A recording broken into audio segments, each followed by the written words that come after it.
पोह्यांपासून तुम्ही भरपूर वेगवेगळ्या रेसिपीज पाहिल्या असतील, पण एकदा ही रेसिपी करून पहा. खात्रीने सांगतेय, आठवड्यातून 3-4 वेळा तरी नक्कीच कराल. करायला अतिशय सोपी आहे आणि भरपूर अशी पोटभरीची आहे, खूप जास्त चविष्ट आहे.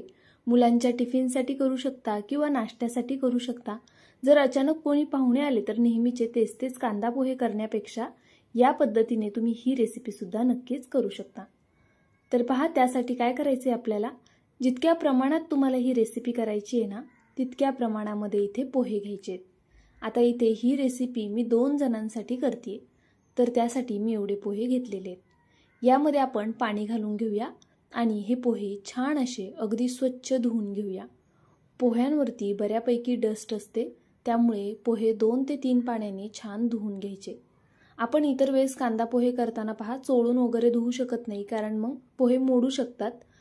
पण या रेसिपीसाठी आहे ना, आपल्याला पोहे छान स्वच्छ धुवून घ्यायचे, तसे चोळून घेतले तरी चालेल. तर पहा, इथे मी छान असे हे पोहे धुवून घेते. 2-3 पाण्याने हे पोहे मी धुवून घेतलेले आहेत. तर चला, आता ह्या पोह्यांमधलं संपूर्ण पाणी काढून घेते आणि अगदी थोडंसं पाणी यामध्ये ठेवायचं आहे, म्हणजे मग पोहे भिजायला थोडी मदत होईल. तर पहा, आपले पोहे आहेत ना, मुळात 2-3 पाण्याने धुतल्यामुळे ना छान असे मऊसूद भिजले जातात. असे छान मऊसूदच आपल्याला हे पोहे भिजायला हवेत. आता 5 मिनटं हे पोहे जरा साईडला ठेवून देऊया आणि एक मिक्सरचं भांडं घेऊया. तर पहा, इथे मिक्सरच्या भांड्यामध्ये भरपूर हिरवी मिरची घ्यायची. तुम्हाला जितक्या प्रमाणात तिखट आवडतं ना, त्यानुसार तुम्ही इथे मिरचीचं प्रमाण ठरवायचे. त्याचबरोबर भरपूर असा लसूण घ्यायचा आहे. मिरची आणि लसूणमुळे आपल्या आजच्या या पदार्थाला खूप छान चव येणार आहे, त्यामुळे लसूण आणि मिरची थोडी जास्तीचीच घाला.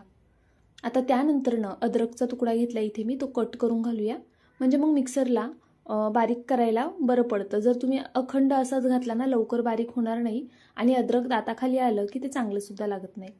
तर अशा पद्धतीने मी थोडा बारीकच हे अद्रक आहे ना, हे कट करून घेणार आहे. तर पहा, तुम्ही किसून घेतलं तरीसुद्धा चालेल किंवा मग अशा पद्धतीने कट करून घेतलं तरी चालेल. अद्रक आधी धुवून घ्यायचं, त्यानंतरनं त्याची साल काढायची आणि मग ते चिरून घ्यायचं. तर चला, ऑन ऑफ मोडवर आता आपण हे मिक्सरला वाटून घेऊया. इथे पहा, मी मिक्सरला हे वाटून घेतलेलं आहे ऑन ऑफ मोडवर. असं दरदरीतच वाटून घ्यायचं आहे आपल्याला, खूप पेस्ट नका करू. हे वाटेपर्यंत आपले पोहेसुद्धा छान असे भिजले गेलेले आहेत. आता आपण हाताने अशा पद्धतीने हे पोहे मॅश करून घेऊया.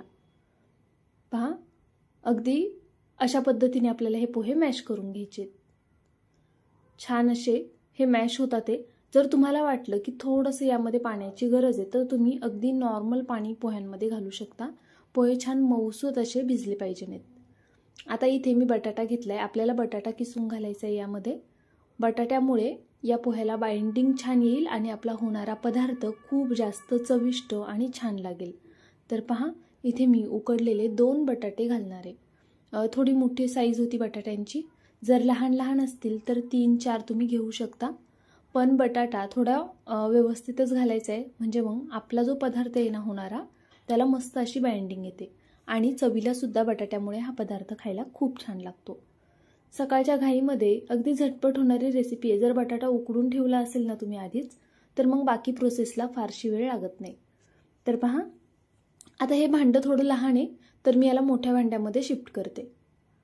तर इथे मी हे संपूर्ण असं मोठ्या भांड्यामध्ये काढून घेतले. आता यामध्ये आपण जी वाटून ठेवलेली मिरची, लसूण आणि अद्रक होतं ना, ते घालून घेऊया. तुम्ही हवं तर वाटताना जिरंसुद्धा घालू शकता. मिरचीच्या ठेच्यामुळे खरं तर ना हा पदार्थ खूप कमाल होतो. तर चला, आता हे संपूर्ण मी यामध्ये घालून घेतलं. त्यानंतरनं भरपूर अशी कट केलेली कोथिंबीर घालायची आपल्याला. सोबतच एक लहान आकाराचा कांदा मी इथे बारीक कट करून घेतला होता, तो घालून घेतला. कांदा खूप जास्त घालायची गरज नाही आहे, पण कोथिंबीर मात्र भरपूर घाला. इतर कोणत्या भाज्या तुम्हाला ॲड करायच्या असतील तर तुम्ही नक्कीच करू शकता. इथे मी 5 वालं एक पावभाजी मसाल्याचं पॅकेट घातलेलं आहे संपूर्ण. पावभाजी मसाल्यामुळे या पदार्थाला खूप छान चव येते. पावभाजी मसाला आवर्जून घाला.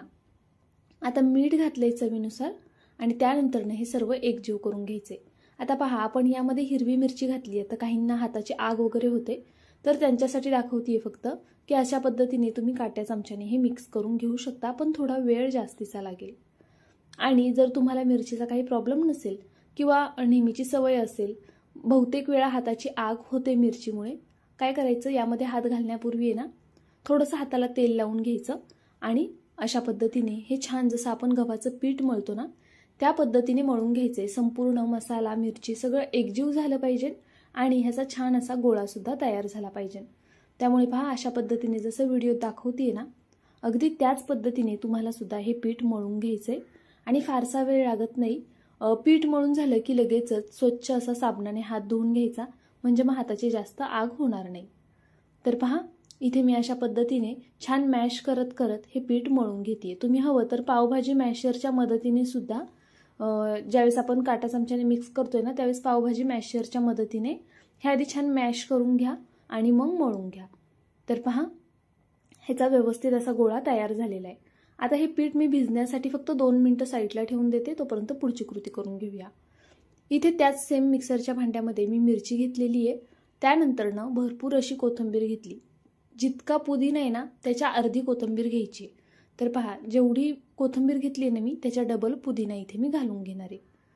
तर इथे मी संपूर्ण पुदिना घालून घेतला. त्यानंतर आपण यामध्ये साखर घालूया. पुदिन्याच्या चटणीमध्ये ना न विसरता साखर घालायची, त्यामुळे चटणीला खूप छान चव येते. जवळपास अर्धा चमचा मी इथे साखर घातलेली आहे. सोबत चवीनुसार मीठ घालायचे. मीठ पहा बेतात घाला, कारण ही चटणी वाटल्यानंतर न ह्याची क्वांटिटी खूप कमी होते, त्यामुळे मीठ अगदी बेताने घालायचे. त्यानंतर न इथे माझ्याकडे आलू भुजिया शेव आहे, तर मी ही घालतीये. तुमच्याकडे आलू भुजिया शेव नसेल तर कोणती साधी शेव असेल ती घातली तरी चालेल, किंवा फुटाण्याची डाळ घातलीत तरी चालेल, किंवा मग कोणत्याही प्रकारची शेव किंवा डाळ नाही घातलीत तरी सुद्धा चालणार आहे. पण यामध्ये लिंबू आणि साखर आवर्जून घाला. तर पहा इथे मी अर्ध्या लिंबाचा रस घालते आता पिळून. असा हातावरती पिळून घातला ना की बिया हातामध्ये राहतात आणि मग बिया खाली ह्याच्यामध्ये पडणार नाहीत चटणीमध्ये. तर चला आता आपण हे गरजेनुसार पाणी घालून वाटून घेऊया. यामध्ये पाणी खूप प्रमाणात घालायचं नाहीये. आपल्याला ही चटणी अगदी पातळही करायची नाहीये आणि खूप घट्टही ठेवायची नाहीये. पहा अगदी परफेक्ट अशी आपली ही चटणी वाटून तयार झालेली आहे. आपण जी शेव घातली आहे ना त्यामुळे याला थोडा दाटसरपणा येतो. तर पहा मस्त अशी चटणी तयार झालेली आहे. अगदी चटपटीत लागते.